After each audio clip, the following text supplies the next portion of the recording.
देखिए, अख्तरुल ईमान साहब ने ख़त लिखा है, फिर अख्तरुल ईमान साहब ने यहाँ के लीडर ऑफ अपोजिशन को लेटर लिखा है।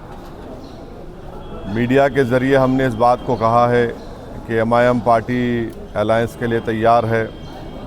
और फिर अख्तरुल ईमान साहब ने अपने आखिरी ख़त में ये भी कहा है कि हमको आप 6 सीट दे दीजिए। अब ये उनको फ़ैसला करना है, ये नहीं करेंगे तो बिहार की जनता ये देख लेगी कि कौन बीजेपी को कामयाब कराना चाहता है या कौन बीजेपी को रोकना चाहता है। तो अब ये फ़ैसला बिहार की आवाम पर है। हम तो अपनी ज़िम्मेदारी को निभा चुके हैं।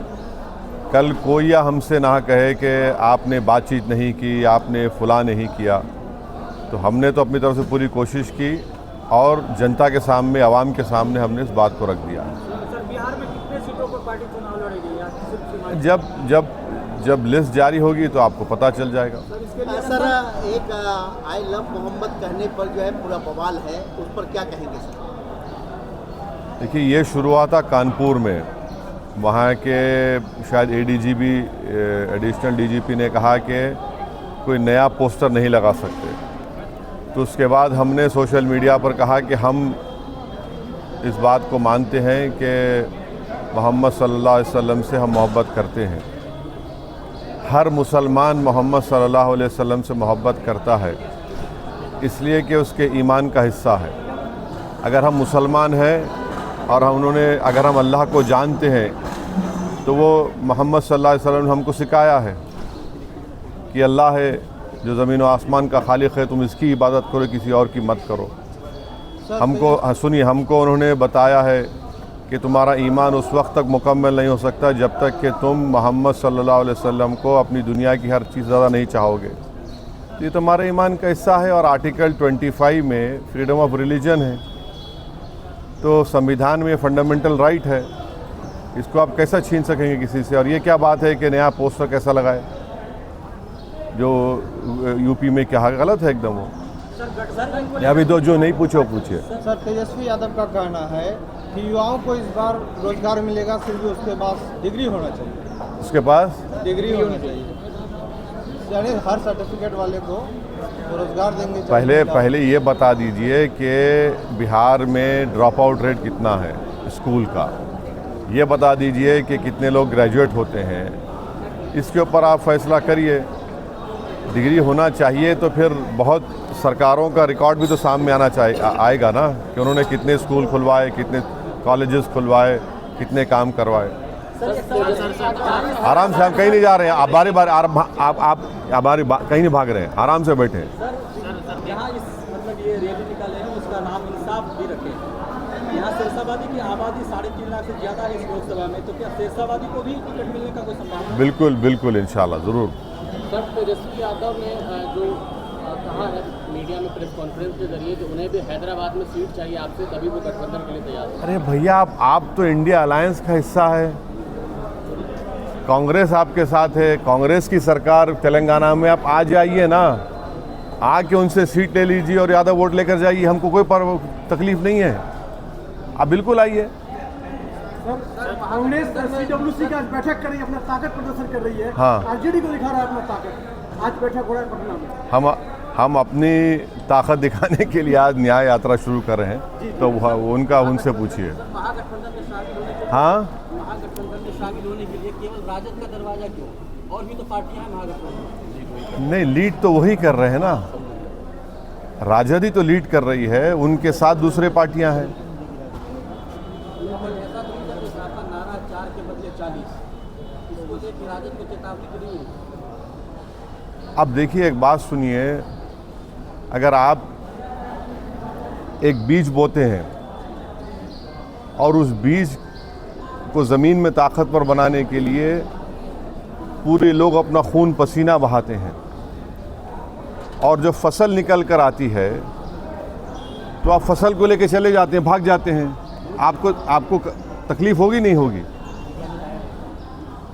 तो हम अभी भी बीज बो चुके हैं और फसल अब के बार जब निकलेगी वो यहाँ की जनता के पास भी होगी, कोई लेकर नहीं भागेगा। के बाद RK सिंह भी उसी राह पर चल रहे हैं। क्या प्रशांत किशोर के बाद आर.के. सिंह भी अभी पूर्व केंद्रीय मंत्री हैं, वो आरोप लगा रहे हैं ये जदयू पर, अशोक चौधरी पर, जो 200 करोड़ कहाँ से आया।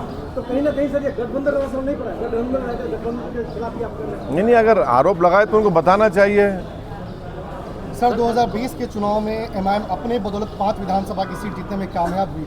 क्या 2025 में एमआईएम इतनी कमज़ोर हो गई कि बार बार राजद के ऑफिस में, कभी उनके घर के पास ढोल बजाते हुए आपके प्रदेश अध्यक्ष पहुँचते हैं? ऐसा है ना, देखिए आप लोगों को हर चीज़ आपको ब्लैक एंड वाइट नज़र आती है, तो सियासत ब्लैक एंड वाइट नहीं होता है। सर मजलिस पार्टी की और किस पार्टी से गठबंधन की बात चल रही है? वो अख्तर भाई बताएंगे आने वाले सर, दिनों में। कांग्रेस के पूर्व अध्यक्ष अखिलेश जी, वो आप पर बार बार कौन? कांग्रेस के पूर्व अध्यक्ष है बिहार के, वो बार बार आपको नॉमिनल नेता बता रहे हैं। हाँ। गठबंधन से सीधे तौर पे इनकार कर रहे हैं।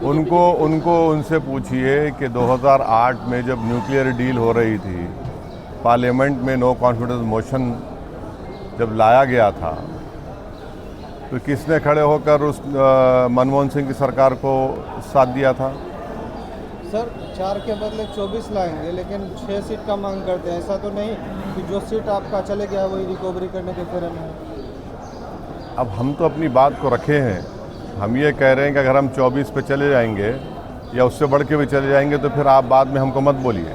ये मैंने आपसे उनसे कह रहे हैं, अब उनको सोचना चाहिए। सर क्या चौथे फ्रंट की गठबंधन करने जा रहे हैं? हाँ, चौथे राउंड की गठबंधन करने जा रहे हैं? चौथा स्तंभ की गठबंधन करेंगे? Third front. हाँ, चौथा क्या है समझने का मुझे। देखेंगे क्या होता है, अभी बताएंगे आपको, टाइम है उसका। तेज प्रताप यादव बार बार इच्छा जाहिर कर रहे हैं सर, हाँ, ये एमआईएम से गठबंधन करना चाह रहे तेज प्रताप यादव। अरे अल्लाह उनको अच्छा रखे, खुश रखे, सेहत दे उनको। सर विपक्ष का आरोप है जब 5 साल के बाद ही आपको याद आती है सीमांचल दौरा करने का।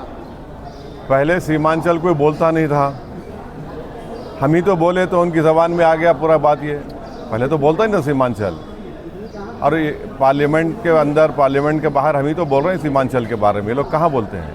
इनको सिर्फ चुनाव के ज़माने में सीमांचल बोलते हैं।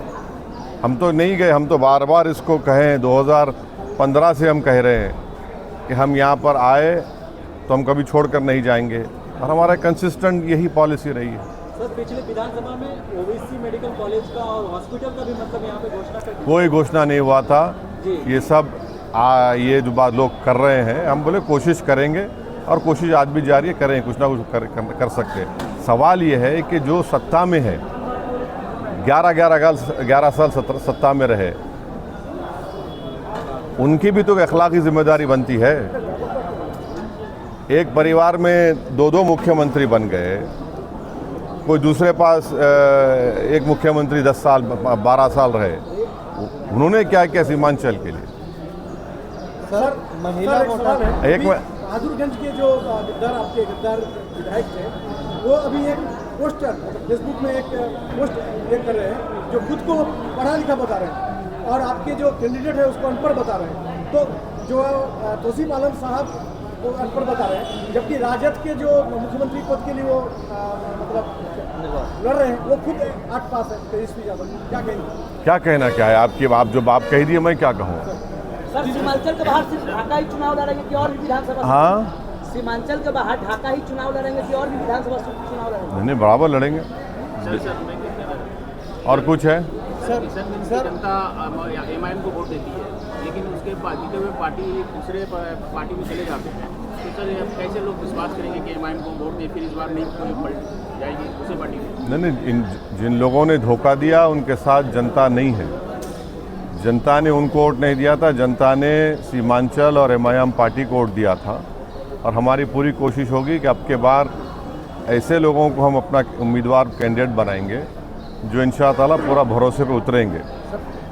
सर आपकी पार्टी के ऊपर लगातार एलिगेशन लग रहा है कि पैसे के बल पे टिकट दिया जाता है। अच्छा, इस बार क्या सर पैसे के बल पे टिकट दिया जाएगा या ज़मीन से उठा हुआ नेता मिलेगा? पैसे के बल पे तो इल्ज़ाम लगता है चुनाव के ज़माने में। क्योंकि सर जो गए 4 गए उन्होंने लगाया। लेकिन अब एक बात सुनिए, एक साहब ने एक क्रिकेटर को ले जाकर दुबई में होटल खोली है, नाम क्या रखा? हैदराबाद बिरयानी दुकान। किससे पैसा लिया वो? आप तो बिरयानी नहीं खाए ना, हम भी नहीं खाए। चलिए। सर न्याय यात्रा के तहत क्या दबाव की राजनीति होगी? वोटर अधिकार यात्रा जिस तरह निकला राहुल गांधी का, या फिर और? नहीं, यात्रा है, इंसाफ की यात्रा है, उसमें हर मुद्दा हर मसला सामने आएगा। इंसाफ की हुसूल के लिए, इंसाफ के हासिल करने के लिए तो सब बात करेंगे हम। सर जो महिला वोटर है आपको बहुत हाँ, मैं महिला पूछ रहे हैं। हाँ। वालेकुम सलाम। सर तीसरा जो मोर्चा बनाएंगे, क्या लगता है कितना असर डालेंगे एनडीए और महागठबंधन पर? देखिए, ये वक्त बताएगा, मगर हम जहाँ पर हम चुनाव लड़ेंगे पूरी ताकत के साथ लड़ेंगे इंशाल्लाह। सर महिला वोटर के तरफ जो है, जो पहले भी आपको वोट पसंद करती है, लेकिन इस वक्त जो है तेजस्वी यादव भी माई बहन योजना लाके खड़ा कर दिया है, इधर सीएम नीतीश कुमार भी जीविका दीदियों को राशि भी दिया है, तो आपके कहीं ना कहीं महिला वोटर पर सिंहमारी सीमांचल में हो रहा है, क्या कहेंगे? कुछ नहीं होगा इंशाअल्लाह। हमारी इज़्ज़तदार माँ और बहनें हमारे साथ थी और इंशाअल्लाह हमेशा हमारे साथ रहेंगे, इसका कोई असर नहीं पड़ने वाला। सर एक बार तेजस्वी को किशनगंज की जमीन से क्या संदेश देना चाहिए? जो संदेश देना था हम बोल चुके आपके सामने।